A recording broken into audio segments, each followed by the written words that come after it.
കുർബാന തർക്കത്തിനിടെ Syro Malabar arch ബിഷപ്പിന്റെ ഇടയലേഖനം എല്ലാ പള്ളികളിലും വായിക്കാൻ നിർദ്ദേശം. സഭയുടെ ആരാധനക്രമവും വിശ്വാസ പാരമ്പര്യവും മുറുകെ പിടിക്കാൻ പരിശ്രമിക്കണമെന്നാണ് ആഹ്വാനം നൽകിയിരിക്കുന്നത്. എറണാകുളം അങ്കമാലി അതിരൂപതയിൽ ഭൂരിഭാഗം പള്ളികളിലും ഇടയലേഖനം വായിക്കാൻ സാധ്യതയില്ല. ജൂലൈ 3 ദുഃഖ്രാന തിരുനാളിനോട് മുന്നോടിയായാണ് ഇന്ന് ഇടയലേഖനം വായിക്കാൻ സീറോ മലബാർ സഭാ നേതൃത്വം നിർദ്ദേശിച്ചത്. വിശ്വാസികളെ സഭാ സംവിധാനത്തോട് ചേർത്ത് നിർത്താൻ അജപാലകർ ശ്രദ്ധിക്കണം. മാർപ്പാപ്പയുടെ ആഹ്വാനം സ്വീകരിച്ച് സഭയുടെ ആരാധനാക്രമവും വിശ്വാസ പാരമ്പര്യവും മുറുകെ പിടിക്കാൻ പരിശ്രമിക്കണം തുടങ്ങിയ കാര്യങ്ങളാണ് ഇടയലേഖനത്തിൽ പറയുന്നത്.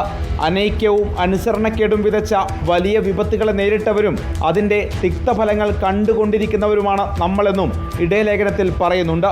എറണാകുളം അങ്കമാലി അതിരൂപതയിൽ ഭൂരിഭാഗം പള്ളികളിലും ഇടയലേഖനം വായിക്കില്ലെന്നാണ് വിമത വിഭാഗത്തിൻ്റെ പ്രഖ്യാപനം. ബുധനാഴ്ച മുതൽ വിശേഷ ദിവസങ്ങളിലും ഞായറാഴ്ചകളിലും ഒരു ഏകീകൃത കുർബാനയെങ്കിലും നടത്തണമെന്നാണ് സിനഡിന് ശേഷം പുറത്തിറക്കിയ സർക്കുലർ.